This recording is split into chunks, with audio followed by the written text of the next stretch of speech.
Welcome to Set the Sails, a Tampa Bay Buccaneers podcast. Brought to you by Bucs Life Media and our official sponsor, the Jersey Wave. Streaming on FanStreamSports.com, airing on Twitter, Facebook, YouTube, and Twitch. And now, your hosts, James Flash Ludeman, James Buck Wilson, and Ruth the Truth Cagias. We are going live in 3, 2, 1.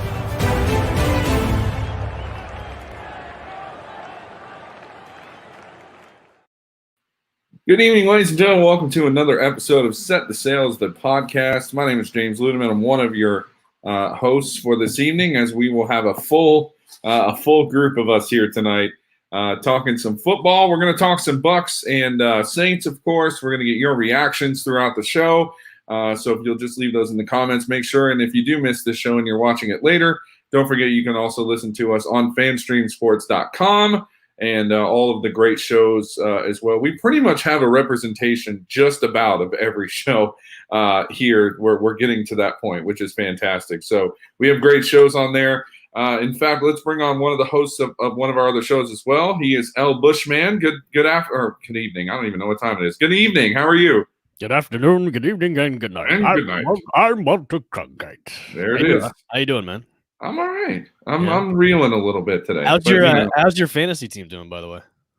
In one league, I'm winning. In the other league, I'm not. So it's okay. Everybody's on. How you doing in pick'ems? Once again, not really great there either. So it's all for charity. It's only week 1. It's all good. It's only week 1. All right. Well, let's bring in our other host, Britt Buck, James Wilson. How you doing? I'm good. Here we are at episode 15, the perpetual episode 15. We really need to. It's like what you're saying about the full complement of hosts tonight. We really need to update that intro. We probably need to have a producer to do that, because Lord forbid that I have to do everything. All right, let's bring in another one of our hosts. She's one half of the hosts on Beauty and the Cleats. Ruth the Truth joining us. What's up? What is up, gentlemen? Week 1 in the books. Yay. Yeah, It felt like Christmas morning. I don't know about anybody else, but I thought I was opening gifts. And then I found out at the end of the night that there was coal in my bag. Oh, goodness. My darn Cowboys let me down. That's right. She's talking about the Dallas Cowboys, which we'll get into some NFL games later. And, of course, her co-host on Beauty and the Cleats, which you can find also on Wednesday night, not just here at Bucs Life Media, but, of course, on FanStream Sports.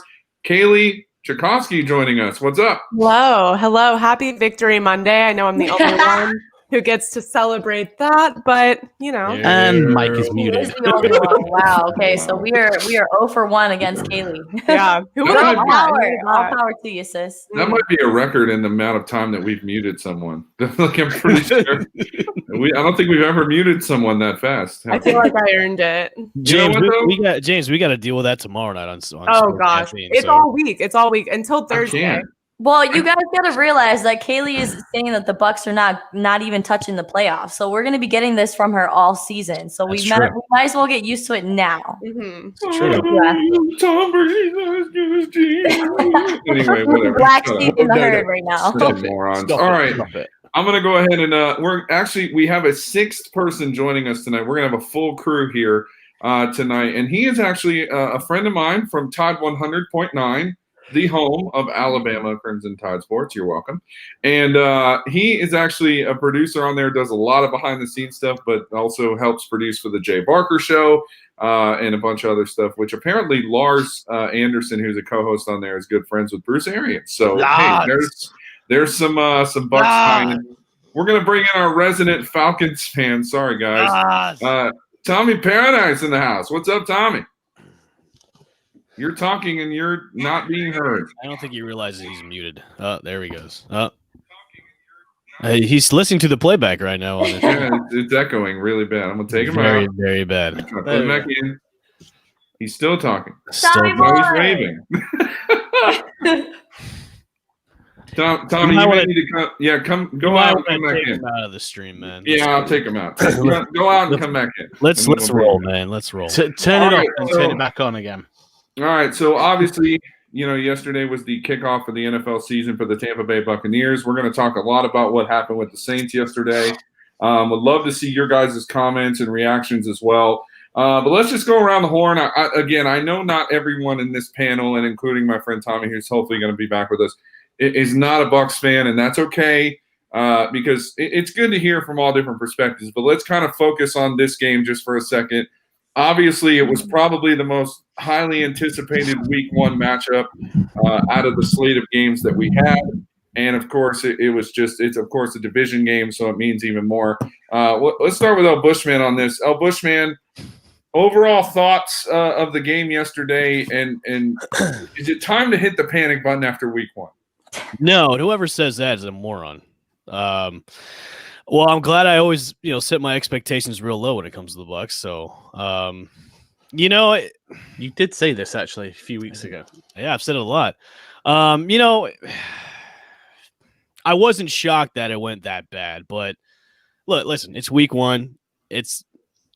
Were you expecting him to throw like 400 yards and 4 touchdowns? Probably not. I mean, he hasn't. This is his first year with a new team, a new system, new personnel, new everything. I mean, obviously he's going to make mistakes, and I mean he made some costly ones. But it's I think all around there are some positive things coming out of it too. But I just think all the people. I love waking up the next morning and seeing Twitter and Facebook with all the people going, "Oh, Jameis was, should have been there," and it's like Bucs fans are so funny because they're so quick to turn around on their team after one goddamn game, and it's so funny to me. It's like, wow, you have no loyalty whatsoever on your team. You call yourselves Bucs fans, and I don't care if I get crucified by Twitterverse or Facebookverse about the Bucs fans. You guys are the worst.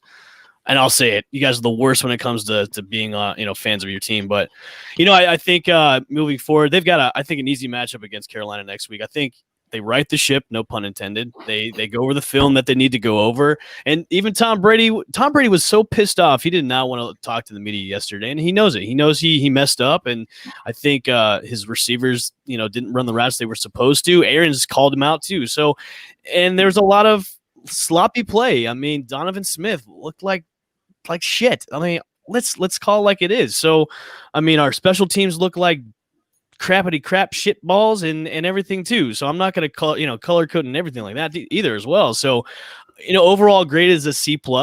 They could have done more. And I think with the hype that was surrounding this team, I hopefully didn't affect them, but it was just sloppy play altogether. And I think whoever says, "Oh, the Bucs it's going to be a long season," it's like, you're out of your goddamn mind. Shut up, support your team and let's go.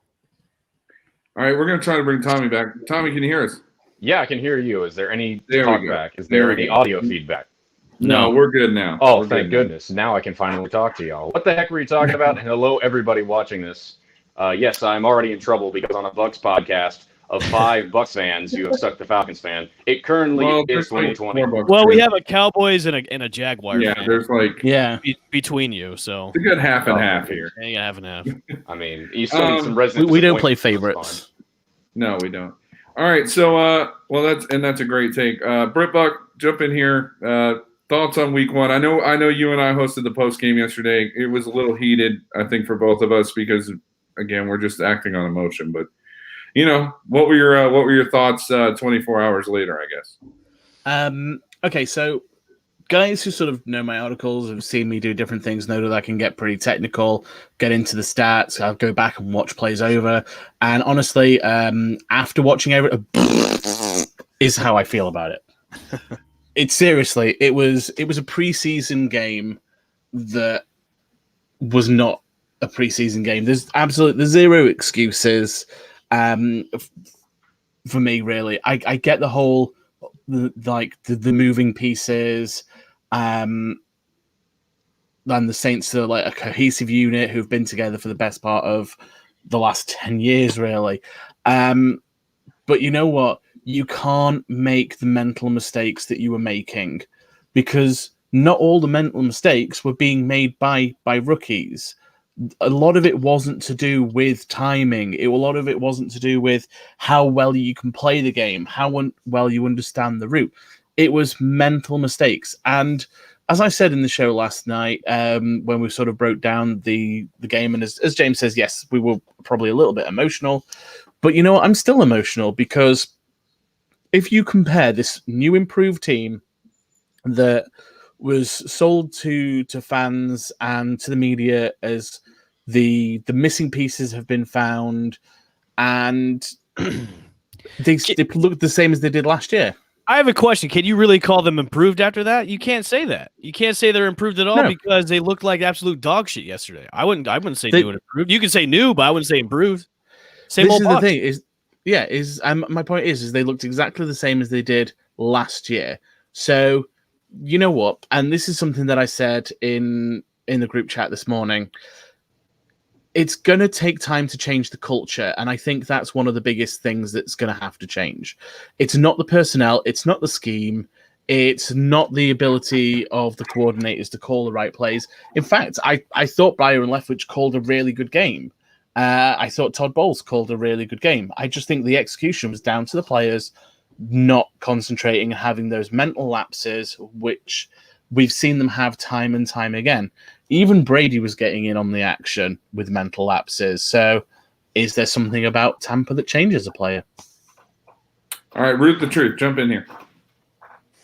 All right, so I'm definitely going to disagree with Evan. I don't think they played like complete dog shit. I think that's a little bit of a stretch. I mean, Brady still threw for 239 yards. He had 2 touchdowns. I mean, the costly interceptions, I get it. The pick 6, I mean, I know Brady knows where he messed up. And like Bruce Arians said in the post-game meeting, he knows how to bounce back. He's the GOAT. I'm not really worried about it. It's week 1. We all knew that this rust was going to be shaken off because no preseason, first game, new system, new people. Like it's gonna take a beat. I would say like by week 4 they're gonna have their shit together. Yeah, especially week 4. I would say you need to get it together by week 2. And by the way, that second touchdown was in garbage time, so that doesn't really count. That was a garbage time touchdown. It's still a stat. Garbage time. Well, this is the point that I want to make to people is if you actually look at the game, the Bucks actually gifted 17 points to the Saints via errors. You lost 3 points because Tristan Wirfs tried blocking 3 people because Alex Kappa, I don't know, just decided not to turn up on the play. Then you've got Mike Edwards doing something that you never do on a football field, not even at Pop Warner. And then the pick 6 from Brady. You've got 3 specific incidents that have gifted 17 points. Without those incidents, it's a completely different game. So people who are getting really, really negative up in the team or are making excuses, no, there are no excuses, but you can't be negative either because there was a lot of positive to take from the game. But those mental mistakes have to go. Kaylee, jump in here. Yeah, and I think that's a good point. Like there are positives, there's good aspects, but isn't that what people have been saying about the Bucks for a good portion of the last 3 to 5 years, right? Like the pieces are there, the potential is there. You're seeing all those pieces on the field, but they're not connecting. They're not coming together to create the product the Bucks are looking for. And the question is, can that happen this year? Because I think, you know, you look at Tom Brady, and this isn't the first time he's lost a season opener. It's not the first time he's had to turn around a season in week 2, but it's just when you do that in New England, where the system is built around you, is that different than doing it down in Tampa, where, like Britt Buck said, the culture is not there yet. You can't bring in Tom Brady. You know, he was there early, but he wasn't there early enough. It's going to take time for him and his culture and his mindset to kind of seep through the entire locker room. And I think right now we're just seeing a classic Buccaneers team where all of the pieces are there, right? Like maybe they're a little shallow on defense. Their secondary is not ideal, but you're seeing all the pieces there on offense, and it is just those mental mistakes. And I don't know if it's not having preseason. I don't know if it's Tom Brady trying to learn a new system, get hit for real for the first time, and be playing away. I don't know if that's all contributing to it, but if anyone can turn it around, it's Tom Brady. It's just the question of, can it be turned around? Can the pieces come together for week 2? I don't think you have time to wait until week 4, not in this division. No, absolutely. But I feel like the most important thing is that O-line right now. Yeah. They need to get it together because Brady cannot get touched. He needs time to roll around in the pocket. He needs time to catch Mike Evans out there. You know, he needs time. Yeah, and that's the thing too, is like you really saw his decision making questioned and really kind of rushed, because that's the first time that he's looked that disheveled on the field, right? In a long time. And I mean, we've seen games here or there, but I think this is to a different level. And then they really neutralized Mike Evans in a way that I think the Bucs were not expecting them to, maybe to not to that extent. And of course, Mike Evans made mistakes, but for a lot of the times he just wasn't available. They did a really great job of taking that piece away from the Bucs. And I think when you take that out and you're rushing Tom Brady because the O-line's not really there, Right. it's tough. I mean, I don't know what else could really happen. I like the way that Mike Evans held his ground when was it Lattimore when they were pushing and shoving and he got that flag. I like the way he stood his ground. Yeah. Yeah, but Lattimore does that every single year with Mike Every Evans. year. Every Yeah. single Yeah, year. That's what they do. That's their MO, man. And I will say this Little bit of about history. I will say this about Tom Brady and pulling himself together. But yeah, he's not used to this. I mean, he was playing in the AFC, East, one of the worst divisions, where the Patriots were on top of that for how many years? A lot. I mean, this is the NFC South is too physical. 11 years running. Yeah, so it was the NFC South is way different from that division itself, where you're playing teams like the Saints, who have a great defense. You're playing teams like with the Carolina Panthers next week, and then the Atlanta Falcons. Well, they will turn it around. If you don't turn it around, it's going to be a long season. Then I'm going to pay attention to something else. So I think they will turn it around next week against Carolina. Carolina didn't look that great. So to wait till week 4, I agree with Kaylee. That's way too long to wait to turn it around. I mean, you could knock off the rust after the first game, and let's turn on the fucking throttle and let's go. So, ladies and gentlemen, the first F-bomb of the show. Fucking go! No, I think that's like the I- second one. that's the second one. No, well, no. Look, I don't disagree with what a lot of you are saying. See, at first you want to sit here and just overreact and the reason why people overreact is because of expectation. And yeah, El Bushman, you put your expectation low. I get that. People should do that maybe more. I don't know. That's why every It's time emotional though. Well, and it is when you believe so much in your team and you believe so much in what they've done and you believe so much in change and the culture and things like that. But as Kaylee pointed out so rightly, until you start to change the little things that are going to make you either really good in this league or really not, then it doesn't matter who you bring in. You can bring in Emmitt Smith at running back, or you could. I mean, he's way too old. Right but what I'm saying, like in his prime, though, we could drag in the corpse of Frank Gore, reanimate him. We're about to go through a and time here's- machine to get Emmett Smith. Frank Gore's 100 years old, and he looks like he's 20 years old. that's Black don't But- crack. and the other thing that I think we don't give enough credit to the Bucs for is timing. And I said this last week. I said this on JP's show last week. It's going to be a timing issue, and that's exactly what it was. That first interception, if Mike Evans keeps running the skinny post route that it was supposed to be, it's not a pick. Mike Evans maybe catches the ball. He might drop it. I don't know. Was it high? Was it high? Yeah, I'll give it to him. And here's the other thing about Mike Evans, by the way. Mike Evans could have easily had over 100 yards receiving, and 2 pass interference penalties cost him yards both times. Yeah, and both plays were over 30 yards. Let's get Tommy in here. Tommy, I want to hear your voice. Give me your reaction over week 1. You shouldn't say that to a single 28-year-old, but I do appreciate you wanting me to get into the conversation.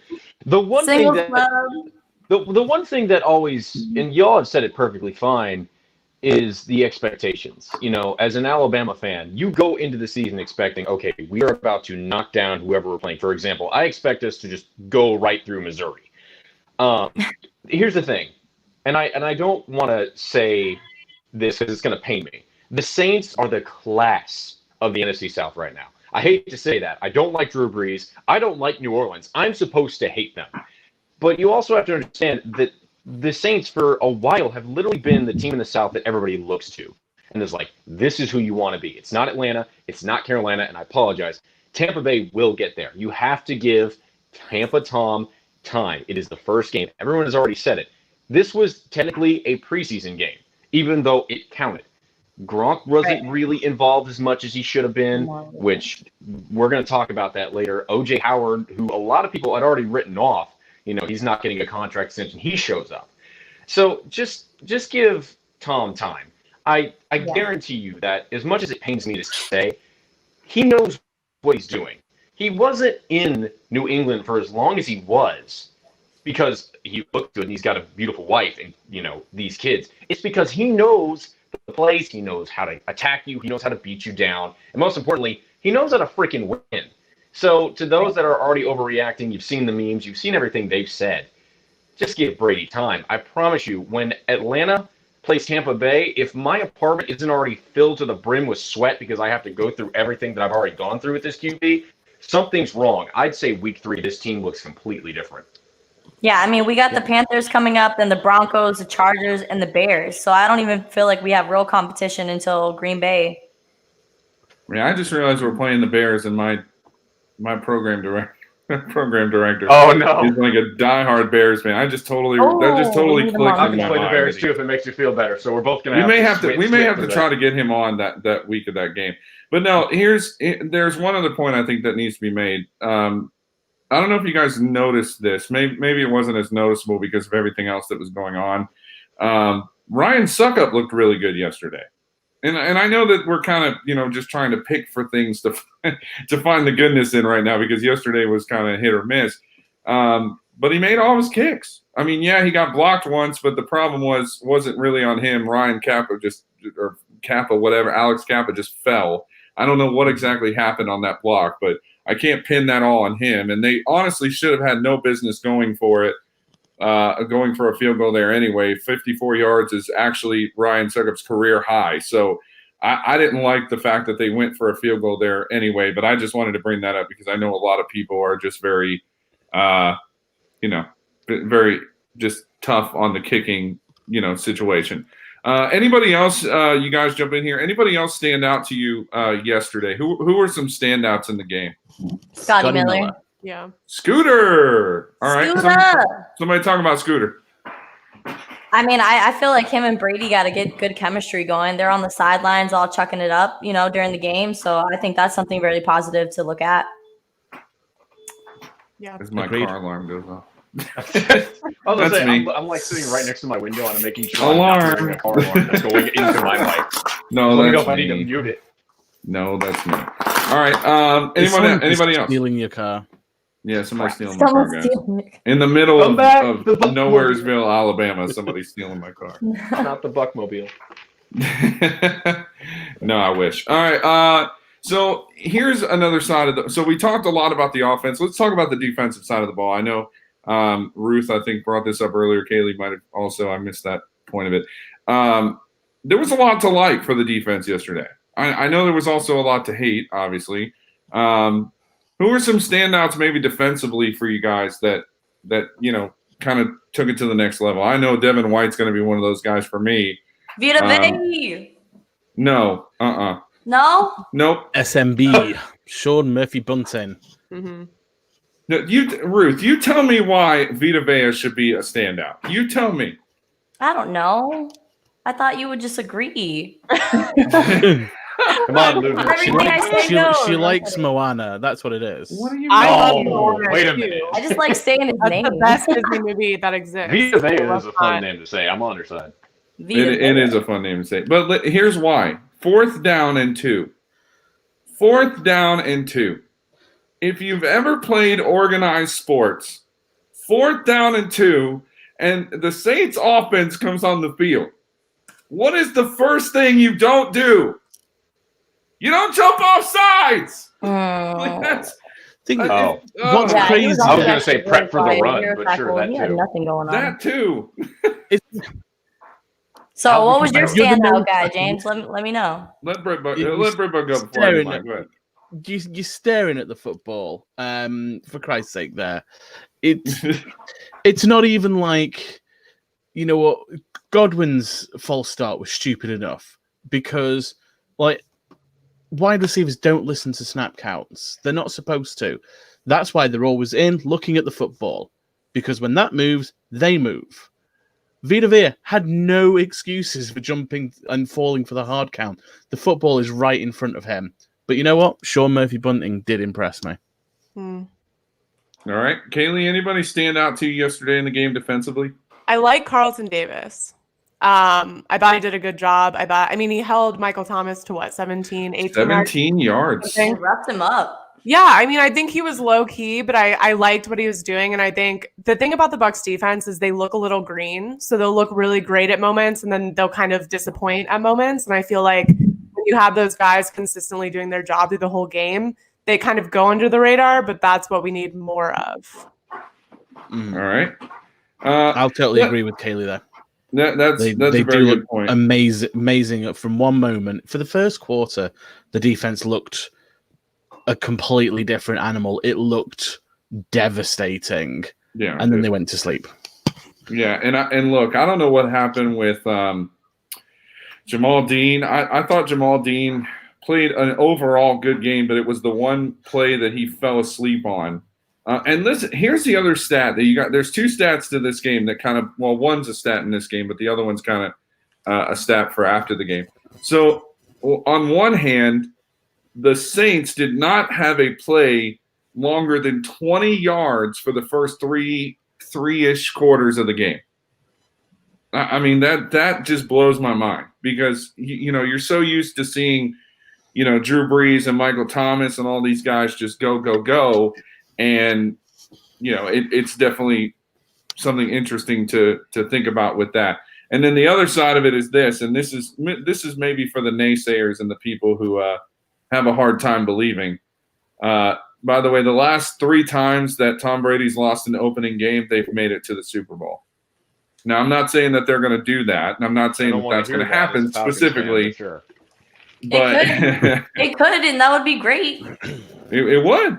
It would be fantastic. I mean, listen, I'm with El Bushman, though. I think it's week 1. If they're in this situation, if they start 1-3 or 0-4, then I think at that point we have to be like, okay, what's going on? 5-1. Yeah, well, I mean, there's winnable games. I mean, there's the Broncos are kind of hit or miss. I mean, they lost a lot with Cortland Sutton, and Jerry Jeudy's kind of their wide receiver guy right now. Drew Lock, I don't really have any trust in him. The Panthers, I do. Panthers kind of had a crap game against the Raiders yesterday. Go ahead, Britt. I was just going to say, I've said all along through the offseason, we're not going to know who this team is until week 3 against the Broncos, just simply because the Broncos should be at a similar level to where the Bucs are now. I think if a lot of people have been sort of sensible and let their head rule their sort of emotions rather than their heart, they knew that maybe the week 1 game against the Saints wasn't an automatic win. There was a high probability of losing that without any off-season, any preseason against a team that's been together for a number of years. You know what? It's not really a valid excuse, as I said earlier, but fans would have known that it's a tough game to win. Another divisional game against the Panthers, who should look like hot garbage. If anything, I'd say that they outperformed themselves on Sunday. I don't think so, because anytime you got Christian McCaffrey, I think you're in good shape. I don't think they outperformed themselves at all. One player doesn't make a team. And but he still had 2 touchdowns. I mean, and you know what? He will win like 3 or 4 games single-handed for the Panthers this year, but they haven't got anyone else that's single-handedly capable of winning Teddy games. Bridgewater? No. Nope. Here's a hypothetical. Hold on a second. Hypothetical. Where's their head? Take a drink. Where's their head? There you go. Here's a hypothetical situation. What if the Bucs go 0-2 after this week? Are you going to slam the panic button after they go 0-2? I wouldn't, honestly. No, I'm not. I'm not going to slam the panic button. Okay. Not yet. Like I said, if they start, I guess that's the next question is when do you slam the panic button? Because I mean, people are already slamming it, and it's lose really, to the Bears. It's really unfortunate. Okay. Is the season over at 2-3? No. Hell no. Is the season over at 3-2? No. Obviously. Okay.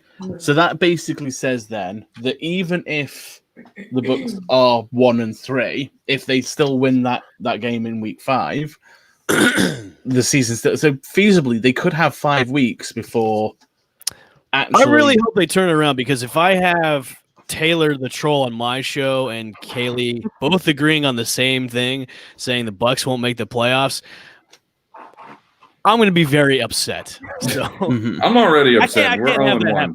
It's week one. It's Yeah, week one, I and know. we're just wearing him down. Lost All right, buddies. I will say this, though. Go ahead. Week one was a blast. I think overall the spectacle of having the NFL back was fantastic. All the games were enjoyable. There were so many shockers out there. It was phenomenal. So it's week one. Everybody needs to calm down after week one. They're going to get it together. The Bucks are going to right the ship. It's going to be great. It's going to be a fun season to watch, because you know why? They may look like crap the first game, but it's going to be fun when they turn it around and start winning games. And it's when they get that identity or who they are, it's going to be fun to watch. So let's calm down. You can push that panic button to the side, because you're not going to be pushing it anytime soon. All right. Well, let's move on. We're going to talk some NFC South here. That's part of the reason why I brought my friend Tommy here, because I do want to give him a platform to talk about some other games in the NFC South.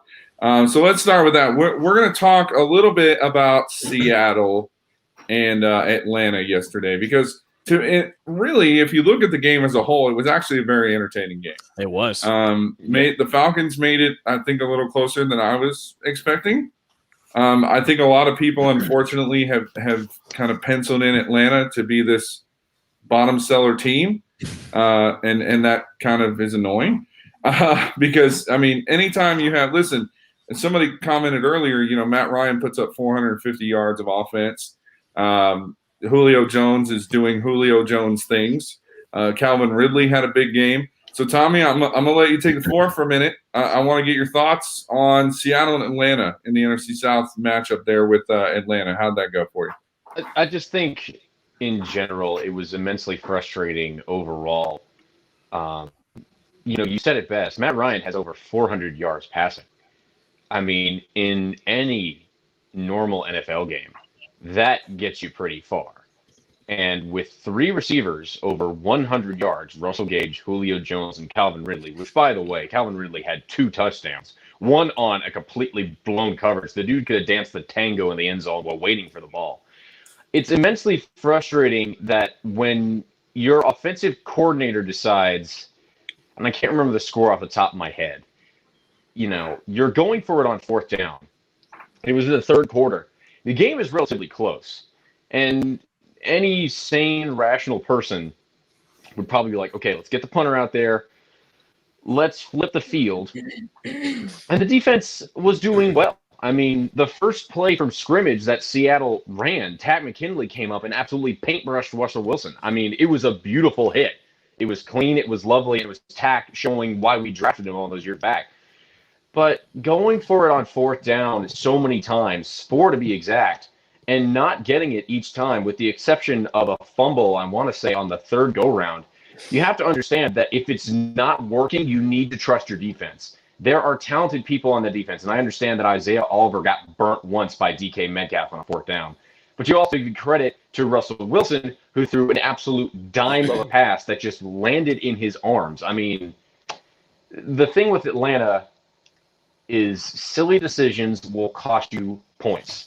And the narrative for this game was silly decisions gave Seattle a short field. You give Russell Wilson a short field, he will make you pay every single time. And that's what he made Atlanta's defense do. That was the biggest takeaway, is if we're going to be this team and we're going to show we're here, Dan Quinn has got to get smart. And Dirk Cutter, who all of you know, needs to smarten up. Otherwise, no one's making it to the bye week. We don't talk about him anymore. Yeah, well, unfortunately, he's my offensive coordinator, so I have to talk about it. Poor guy. I sent Russell Wilson and Matt Ryan flowers this morning for putting up almost between them 900 offensive yards, between the both of them. So fantasy-wise, they did me right. So thank you to both of those gentlemen, especially Matt Ryan and Russell Wilson. So yes, thank you. Long story short, Atlanta has just got to figure out when to risk it and when not to risk it. It was 14-12, I want to say, when we risked it. And not only did we risk it stupidly, we also cost us points. So most of the points that Seattle got was from Atlanta being silly. That was the most immensely frustrating thing to me that entire game, was Atlanta just doing the same thing over and over again and trying to get themselves in the dictionary for the definition of insanity. So let me ask you this real quick before we move on to our next topic here. With having a good offense, and you guys have had a good offense for the last, several years, and we've seen that. I mean, Julio Jones, every time the Bucs play him, for some reason just goes ham on us. I don't know what it is. It's just Julio. I mean, that's just kind of how we look at it. Because the Bucs have shitty corners, that's why. Well, okay, also tested positive for freak as well. So that's if we're gonna give the angry answer, then yes, El Bushman, that's the answer. James, it's not the angry answer. It's the truth. Well, Ruth didn't say it, so it's not the truth. All right. Terrible pun right there. She hasn't copyrighted her name yet, so I can say that. But let me ask you this. So you talked earlier about expectation. You see an expectation of this offense for Tampa.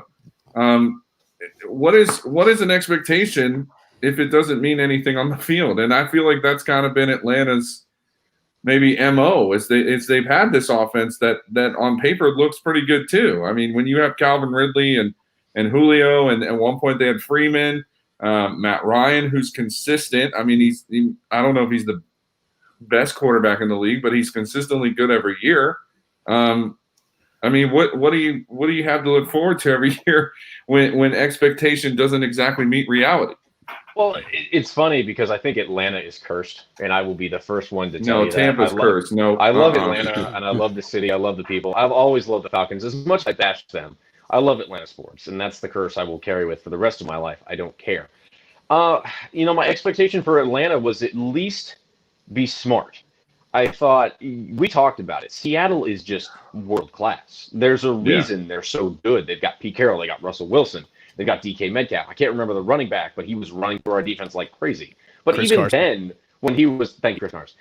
Even then, you still get a break or two. And they stopped him, and then they went for it on fourth and just blew past. You can't get – what's the word I'm looking for? Complacent.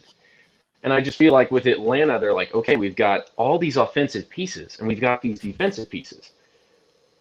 But for some reason, they don't mesh. And I can't tell if it's coaching or just bad luck. Excuse me. Didn't want to belch that loud. Apologies. But, I go into each season at least hoping that Atlanta's going to show me something different. And they showed me just what they were trying to do, which is base it on luck, which you can't do in the NFL because it's going to bite you right on the keister. I need someone to either tell Dirk Cutter that you don't need to go for it every time on fourth down, especially if the ball's on freaking your own 30. Because like I said, you give a team a short field, they're going to be licking their chops. They are ready to go, and they will make you pay. It's either a field goal or a touchdown, end of story. Or if they're feeling lucky and they're going through your defense, they'll go for it on fourth. Defensively, they got to get it together. Isaiah Oliver got burnt to a crisp by Metcalf on that touchdown. At one point, I thought Metcalf just went right through him. And if Dan Quinn is this defensive guru that I keep hearing about, and Seattle had this great defense, he's got to show it. Because if he doesn't, I don't think Carter makes it to the bye week. I don't think Quinn makes it to the bye week. And Atlanta at that point just throws away the season, and it becomes where I can't watch the football. No? Yeah, I mean, unfortunately, I'm not going to say it because I think Matt Ryan is an excellent quarterback. And I'm going to sit here and say that he's the best QB in the NFC South. Unfortunately, with my Atlanta Falcons glasses on, I got to take them off and say Drew Brees is just a little bit better. But Matt Ryan's right there. And then you have Tom Brady, who is GOAT status. So I don't even throw him in the same thing because no matter what Tom Brady does, I mean, there's no way he's not going into the Hall of Fame. I just need Atlanta to show me something different against the Cowboys this week. If they show me the same thing, where they're trying to be aggressive when you don't need to be aggressive, I think there's going to be a lot of people that are beyond angry at the coaching staff, at Arthur Blank, at everybody involved in this organization because you're showing us the same thing over and over again and expecting us to enjoy it. It's not fair to Atlanta to have if that Mike stuff. McCarthy still has his playbook from the early 2000s, then I think you guys will be okay, which I think he does. So, well, the thing was, LA and Dallas played each other close, so I couldn't. If you were to ask me right now if I knew the Cowboys could, beat us, I'd say yes, just because of the way everything is. Also, Dak Prescott and Ezekiel Elliott. I'm a huge fan of Dak Prescott, especially what came out over the offseason. I think a lot of people need to be cheering for him, and Skip Bayless is an idiot. I'll say that on the record. I mean, we all say that. We all kind of say that. We all say everyone. That's common Back knowledge. to the future. To just stop talking because I know I'm taking up your time. Atlanta needs to show me something different. Otherwise, I think the franchise is going to have a lot of problems with the fan base and coaching as a whole. What about Todd Gurley? What did you think about his addition? You know, he had 56 yards on the ground, 1 touchdown. How do you think he added to the Atlanta's offense? Well, if they had used him, I would have given you a better answer because at one point they just gave up. He had 1 touchdown, but he had a 20-yard run at one point. Welcome to the Dirt Cutter offense. But here's the problem here, too, is that if you're going to add Todd Gurley, who, yes, we all know he's got injury problems. It's the knees and everything. What are you showing me? How much? I'm showing you. I'm actually showing El Bushman that I took a chance on this dude. Your fantasy team is still terrible, though. I don't know why. I mean, didn't we talk about that in a different episode? Where that's a win right there. Anyway. Oh, in your other league, not the league that you drafted too many Bucks league players. Okay, gotcha. To answer your question, I think Todd Gurley was a great addition. It's a 1-year deal. So even if he kind of gets hurt or something goes wrong and he doesn't start producing, you've got backups. We got Brian Hill and Ito Smith. I need to see more out of Todd. With 56 yards, that's, okay. He had a 20-yard gain, and that Alabama, goodness gracious, Lord Almighty, I really do live in Tuscaloosa. That Atlanta offensive line is big and burly, and they're definitely going to stop for him. Whether or not DK decides that he wants to use the running back that we signed, that's a whole other story. I mean, I'm a huge fan of the running game. If I play Madden, I'm using the running back. So Dirk's got to remember that, one, he's got Julio motherfrickin' Jones as a wide receiver, the man who could probably jump to the top of the Mercedes-Benz Superdome and catch the friggin' ball. And he's also got Todd Gurley, who can get going really quickly. But if he's not going to recognize that, we're right back to square one. We're screwed. We're doomed. And then Tampa Bay is going to come in and beat us 69-0 And we're just going to be sitting here looking at each other going, what is the problem? And my immediate I'm not going to say what's the look problem. At your offensive coordinator. Yay. Yeah. I'm going to say yay if that what is the problem? For all of y'all, yes. Atlanta goes down further. All right, well let's keep moving on to the NFC South. We got just a couple more things to talk about here. Just again, I think Tommy, we can't not talk about the tweet anymore. Yeah, well, we are. That's what we're talking about, and that's why I took a big sigh because Tommy said earlier I hate the Saints, and I think everybody in this group. I'll say it. Fuck him, and fuck his tweet, and fuck his fucking team. Jeez. So I'm gonna have to put explicit really content on this tonight. I know. We literally now when we upload this, it has to say explicit content. Jeez, you guys. Anyway, all right. So Cam Jordan was interviewed yesterday after the game and via Zoom, of course. And now listen, as a Bucs fan, this really upsets me. As a trash talker, though, it's pretty quality stuff. Anyway, so this is what he says. Cam Jordan was asked on playing with no fans in New Orleans, and his quote was, "It felt like we were at a Tampa Bay game." Well, there's again, as a trash talker, it was good. Go ahead. When you play in a dome, yeah, you can pack the house. When you play in like god awful hot like weather with humidity, yeah, you're not gonna have a lot of people there. I want to say that's what it is. You think it's the weather? Do you? I do. Well, maybe I really want to. I said a comment about the New Orleans Saints a couple of weeks ago on a podcast. I don't know if I should re-say it again, but I really think Hurricane Katrina should have just wiped them out. But anyways, oh my crap. Oh, no chill. You're really killing my Victory Monday vibes. Wow. Boy, this show is taking a dark turn. But hang on, everybody. James, to your point, everyone. The trash talk was good, but fuck him. I hate him. All right, Ruth, I know you had commented on this too. What are your thoughts on this? I think he's I don't know what he's doing. I think he was just talking noise because he was ashamed of himself of getting shut down throughout that game. Honestly, I mean, Tristan Wirth, kept him to 4 tackles. He wasn't really producing as much as we would think his 31-year-old ass would. So I think he was just, adding insult to injury. There's Poor a lot of guy, he's just mad. Here. Yeah, a lot of hostility. You know what? I think the guy's a mouth, and that's it. He's a punk. Like he's throwing punches, and he's tweeting out. He's saying all this and saying all that, and I'm pretty sure that you've told me that on Sports Caffeine a couple of times. Like, tell us how you really feel on that. Yeah, sorry. Go ahead, Jay. But honestly, At the moment, his mouth is writing checks that his ass cannot cash. Well, who's And 1-0 and who's 0-1 though? I mean, because But- you look at that point and go, well, are they? Because His they ass won took the that game check and we and didn't didn't. cash that. Oh, He okay. put- No, he no, put no. his Guys, signature just- in blood and said, "I'm cashing this motherfucker right now." One moment, James. I'm going to ask you this then. Okay, so Cam Jordan is 1-0 against the 0-1 Bucks, and he gets all the credit and glory. How much credit and glory does Jameis Winston get? Oh my God! 100%. There we go. Please. That's something I wanted to ask you guys. 100% credit for the victory. I was doing really good until you had to say something wait. stupid like that. I was doing great until you wanted to be Yeah. stupid about it. I was That is something bullied. I I said just I was something not stupid. there was no like need that. for that. No, there wasn't. They already retired Winston's jersey in New Orleans already. They Oh. just He's not even second string. He's like third string.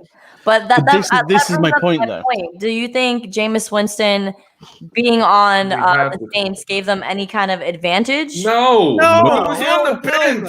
Hell no. No. He didn't do anything. I He think stood the- there with a and this is clipboard my watching point. Peppa But you Pig. know the guy likes to talk, so maybe he's Ruth, gonna be you- like, "Yo, this is the direction that the offense No. likes to play." Ruth, No, But every No. team can do that with a lot of different players that they Right. play every season. So I don't think, but I also don't think Cam Jordan was talking about the team either. Like, I think he's directly trolling the fans who have been quite obnoxious up until this moment. So I think like you can't really, I mean, he didn't have a shit game. He had a decent game. I mean, he got to Tom Brady. That's something. And I think at this point, you come off of a relatively good game. Your team has won. I mean, Steven. most fans have been talking shit all season, all off season. So Oh now, my of God. course, you get to say that. And if you can take a shot at the Bucks for anything, it's their fans being trash, fair weather, and not showing up to their stadium. She has a point. What? She has a I mean, what point. are you, Okay. how are She you has a going point. to argue that? The only thing that Bucks fans are trash for, this is what I think they're trash for. Because real Bucks fans do show up. Right? But Have you here's- guys ever been to a Bucks game? Hold on. Yes. hold on. Yeah. I would Because love to go I've to been one. to- as I've a been- one I've- spread Okay, above you're side. quiet. You're quiet. You're quiet. Okay. So here's what Bucks fans are trash for. You want to know what they're trash for? It's the Bucks fans that sell their tickets to these out of market teams. There you That is who is trash. It's not the fans like Big Nasty who come into this stadium every year and go to all these games. It's not fans like Animal who watch this show on a weekly basis. It's not fans like me who was a season ticket holder, El Bushman, Brett Buck, who cover this team. Whether you want to call us media or not, we cover this team. We do a lot of talking Bucks on this show. We are media. I don't care what anybody says about it. But to sit here and say, well, it feels like we're in a Tampa Bay game. Shut your mouth. You didn't even do anything in the game. I thought it was Exactly. Did he have an interception? No. For the record, Top- my first top game was the at the can, old Jordan. horseshoe when they were the I old went to Houston the was old just fired up sombrero when today, I was folks. 3. yeah the old I've sombrero been back in a the day. fan of this team since I was 3 years old.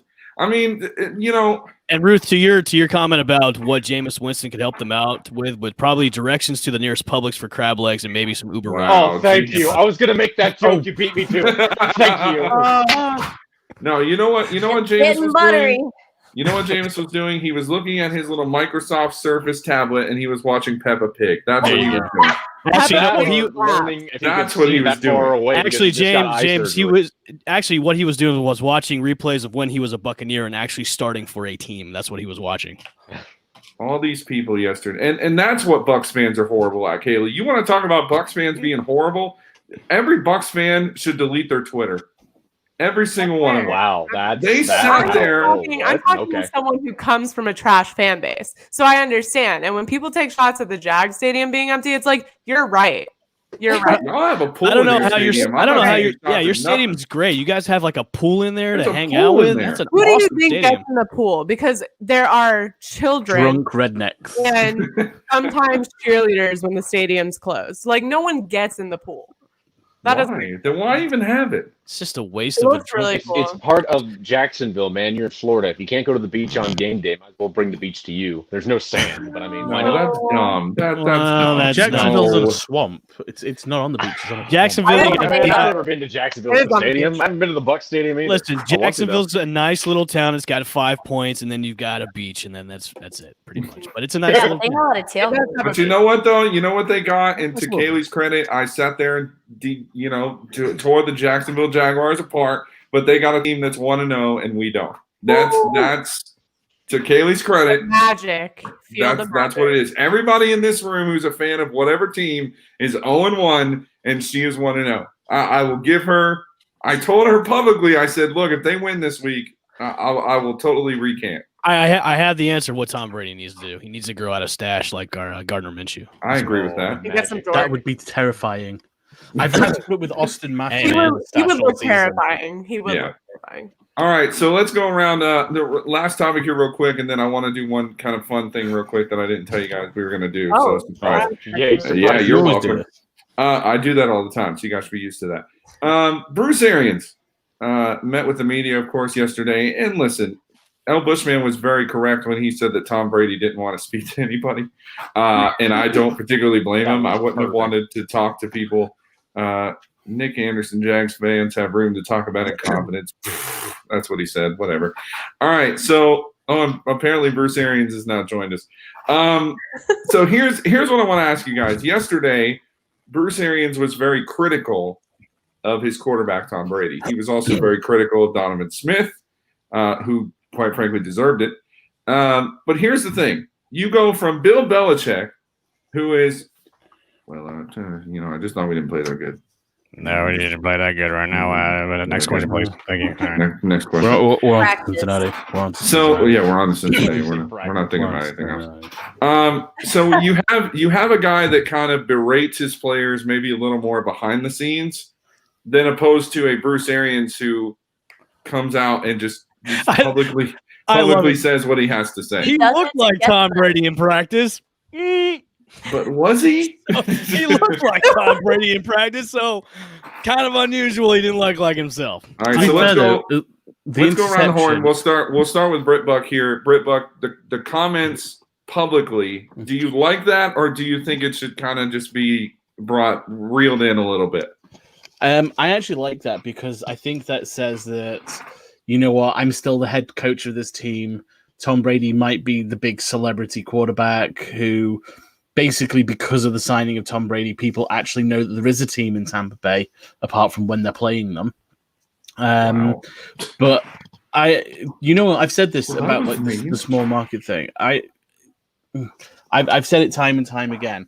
A lot of teams don't even know who the Bucs are. So, you know what? Brady came in and he brought a lot of media attention, a lot of public attention. He certainly raised the profile of the team. But I like the fact that Bruce Arians it was an alpha move for him to do. And you know what? He's right. He turns around and says, you know what? Mike Evans read the coverage on that first interception and Tom didn't.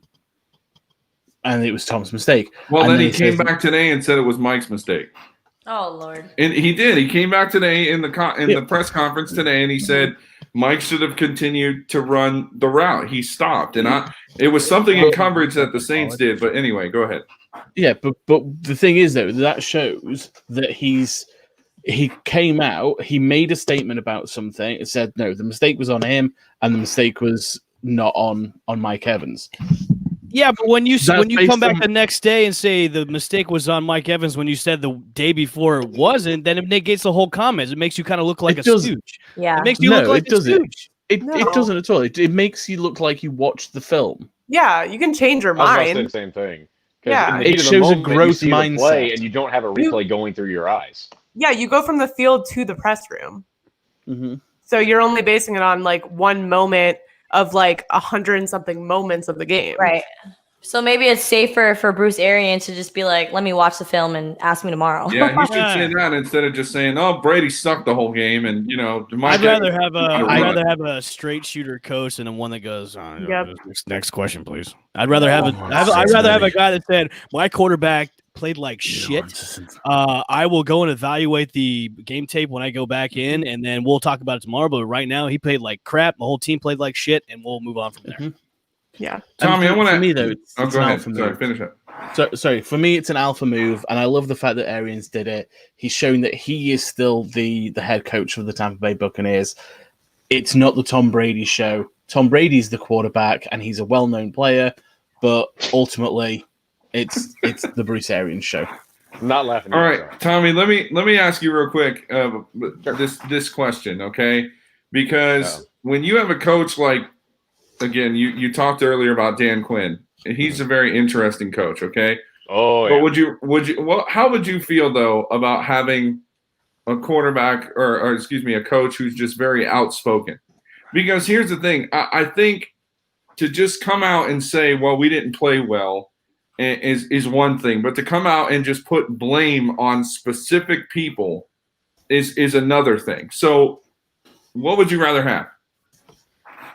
You know, it's funny because Quinn has before come out, and I think there was one time last year that they tweeted out, we're pissed off, and I was like, okay, so are we going to do something about it, or are we just going to tweet about it?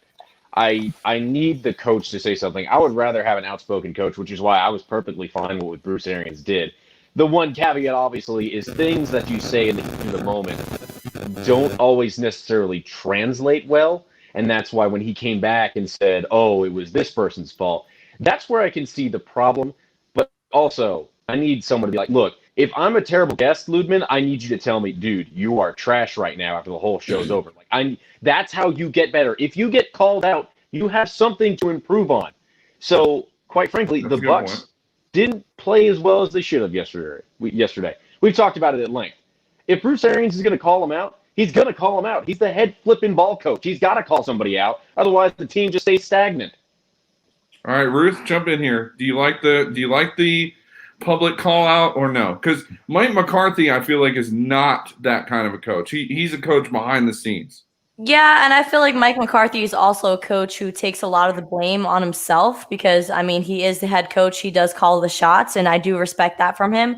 Well, Bruce Arians, with his techniques of talking to the media and calling, he's holding his players accountable to things that they did wrong, and obviously him saying it to the media, he knows it's going to relay back to the player. So maybe that's his technique of getting his player to realize what maybe needs to be changed and what they need to work on. So I think it's a positive thing.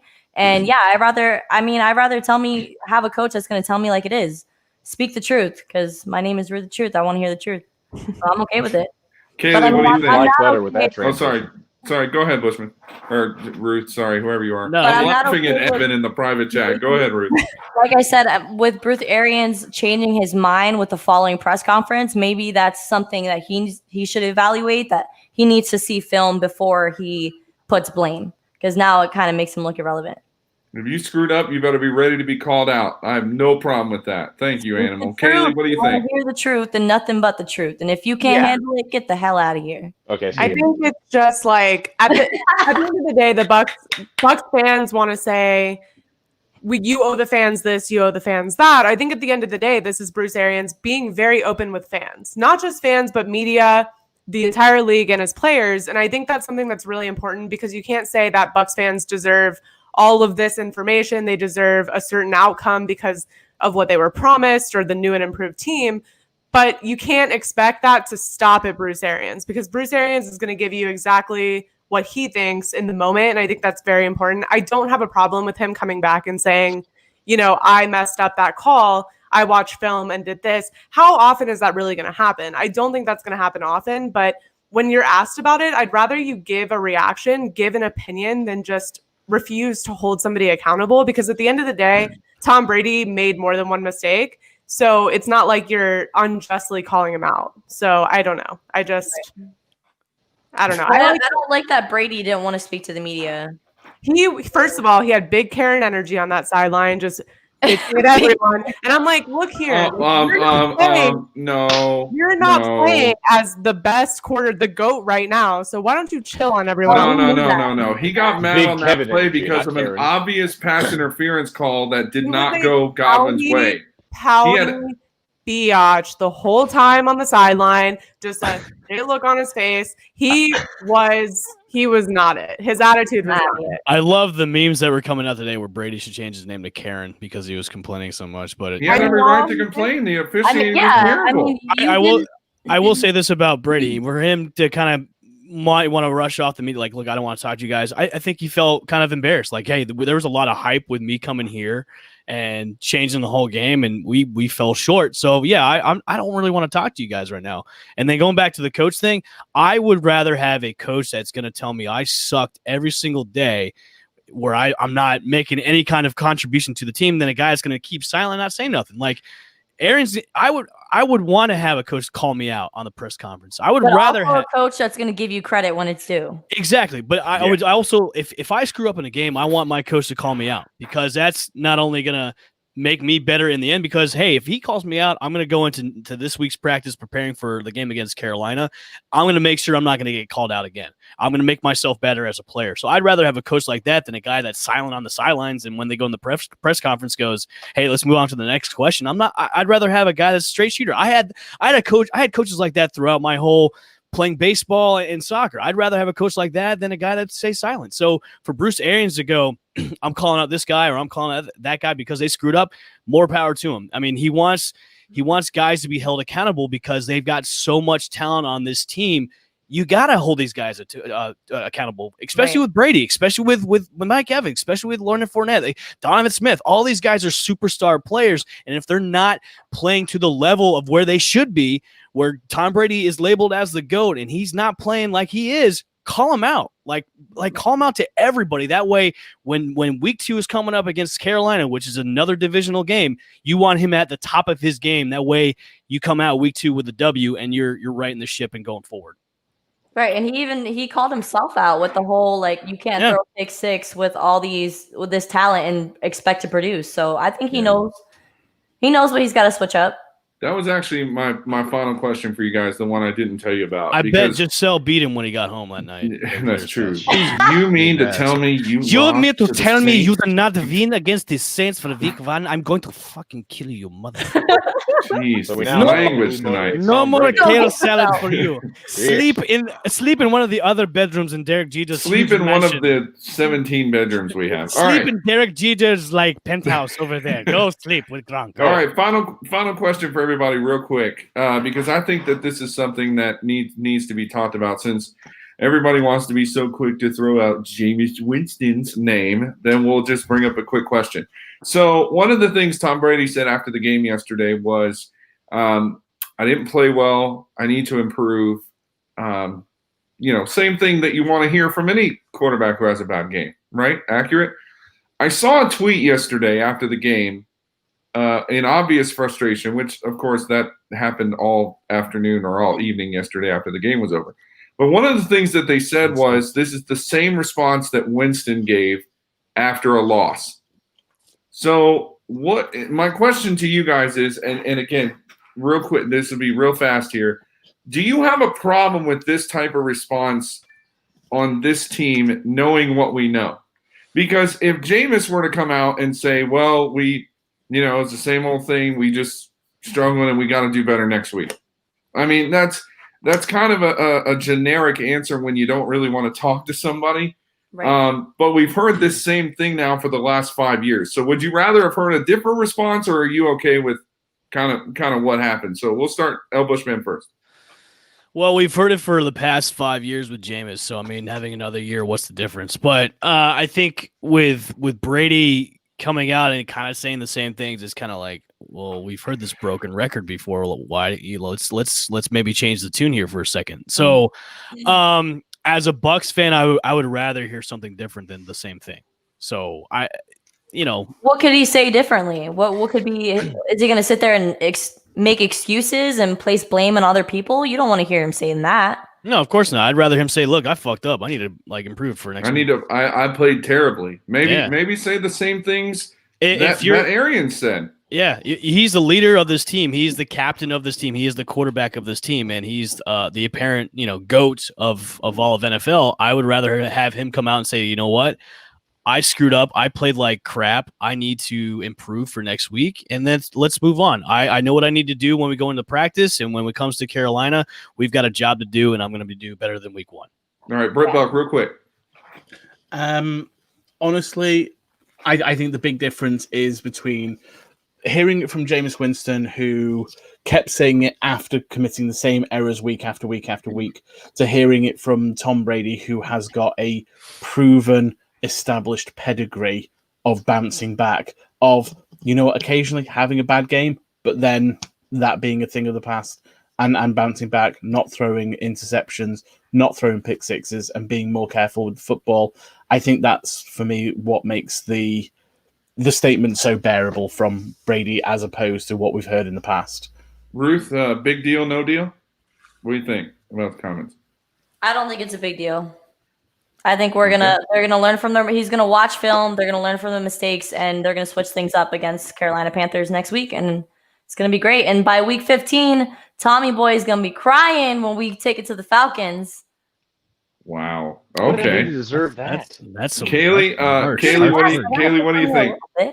Not a big deal in week 1. Like I think Britt Buck said, are we going to hear it in week 2, 3, 4, 5? I think that's where it's going to count. I think week 1, I mean, I don't know what other answer you really want him to give with expectations what they were and not really having a preseason. But I think how many times this season do we hear that? And then if it's more than once, then you have to look at your locker room. Tommy, you got a problem with these comments? The only problem I have is I think who's above me. I'm sorry, I don't remember names because I'm terrible with names. It's Britt Buck. His name's James too. Regardless, he said it perfectly. It's different when it's from Jameis because Jameis never really showed that. I mean, he threw 30 touchdowns and 30 interceptions last year. He always said, "I'm doing terrible, and he just completely did this. It's different when it's Tom Brady. This man knows when he screwed up. And I'd also like to say, once again, we go back to the Bruce Arians thing. Heat of the moment, you're going to say things just to get the media out of the way because you don't feel good. Tom Brady is the GOAT for a reason. Watch out. All right. Well, as we close it up, guys, the mystery has been solved. Let's see who Tom Brady really is, everybody. It's Jameis Winston. Sorry, I'm dead. I saw that picture. I had to share that. That was great. All right, guys. Well, I want to thank you all so much for joining. First of all, can we actually thank our guest? Such a great guest, Tommy. Thank you so much for Keep lying to me, James Lubman. I appreciate it. Thank you. You know I do every day, baby. Oh, that's what I needed to hear. Oh, that sounds creepy. Doesn't it? Sounds very creepy. You should hear the Jay Barker show every Are you Monday gonna through Friday from 12 to 2. Are you gonna kiss his neck and stuff later too? Whoa. That's post show, baby. Well, anyway. All right. So, Tommy, thank you so much. You're always welcome back here, buddy. I appreciate you joining us tonight. When do the Falcons and Bucks play? Oh, what is that? Wow. No. Did Did they play before that? Nope. That's what I 15. saw. I just checked the schedule. Well, Isn't it okay, like week good. 15 and then week 17? Yeah, I think Just so. back to Yeah, back. it's almost They like did that last year, too. That happened last year, too. There may be played- fans Yeah. by then. You never know. There may be fans. Anyway, I carry on, think there may Luke. be fans by like November 3rd, but that's just me. That didn't get as good a reaction as I got earlier. Okay, yeah, it's so week 15 and 17. perfect. Okay. Like, I don't know. All right, guys. Well, don't forget you can check us out on fanstreamsports.com. Of course, we'll be right back here next Monday night hanging out with you guys. Football's back. I think El Bushman hit the nail on the head earlier. It was good to just see football as a whole. And don't forget, we got a crazy amount of shows this week. Tomorrow night, Sports Caffeine. El Bushman, what are we going to be hitting on tomorrow night on Sports Caffeine? I'm not telling anything. Okay, cool. Thanks for the Well, promotional Secret material. I will say this. I will use less expletives on that show than I did today. Of course, Yeah, on the your kid show, friendliness you was used not very high on this one. less expletives. All right, Beauty and the Cleats, Wednesday night. Do you guys want to say what you got going on, or is this a surprise show too? Nah, surprise show. surprise See? show, but we Victory have Wednesday. Victory Wednesday. on the Victory way. Wednesday for Kayla. Yeah. That's right. It's all Okay. surprises. Is Kaylee? Are we gonna see like a mustache, like a Minshew mustache? Maybe I think Throw I'm one gonna on. elevate, That's my genius. career every day. Yeah. Oh, okay. Mhm. All right. We'll see like the mullet, then all of a sudden we'll see a Yes, and since Every we day never you're going to look covered more Dallas and more like Cowboys, Minshew. we'll be covering that on Wednesday on Beauty and the Cleats. So make sure to check us out. Yeah, sorry, we didn't get to touch too much on the Cowboys. They, well, They suck. okay, I didn't say that. That was El Bushman. I didn't say that. I don't think that's true either. But anyway, all right, guys. Well, until next Monday, thank you all so much for joining us. We're going to try to do what? Can I just finish on a thing that I can't believe that we've not brought up? How smart are those new uniforms? Oh, they're snazzy. Yeah, they are snazzy. I don't really like the pants. They're clean. I don't really like the socks, Kelly guys. Kelsey. Good night. They're Let's just play old man football. Monday Night Football is rolling on. The Steelers just overtook the Giants 26-16. Game is over. Their shoes were not. And you know what's fantastic? even though I suck in the fan stream league, everybody. Dude, you're terrible, man. In my intern league, I definitely just won week 1. So thanks to Boswell from the Steelers for putting me over the edge. In our there. fan stream league, I have the number 1 point Boswell scored. Dak to the Future is number 2 with the most points scored. So yeah, we're definitely going to lose because Evan Ingram didn't touch the ball tonight. So.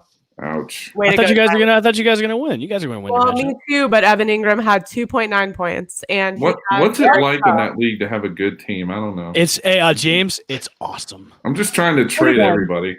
Pretty nice. Everybody is for sale, guys. And that's what we spoke about. That you had all the key pieces for trades. I was like, you guys. That's right. All the key pieces for trades are on my team. Yeah, so if you want to put your team over the edge, come see me. Kaylee, Ruth. Unless like Derrick Henry has a huge game, you guys should be okay. Well, Derrick Henry has to have less than 20 points. It's Derrick Henry having less than 20 points. It's Derrick Henry. He's going to rush for like 250 yards, and Ryan Tannehill is only going to throw for like 79. I mean, Derrick Henry is the Titans. That's the issue. Is like even if they lose, which I'm hoping, I'm sending all the good vibes to the Broncos. They're not going to. Derrick Henry's still going to have over 20 points. They're not going to lose. The Giants really just screwed me. I want the Titans to win because I'll move in the first place for Pick'ems, so I'll be all right. It must be nice. Yeah. Be up there. I'm hanging out with you. It must be nice. The other interns, I mean, it must be nice to be. Hey, you mean it must be nice to be awesome? I mean, I guess, yeah.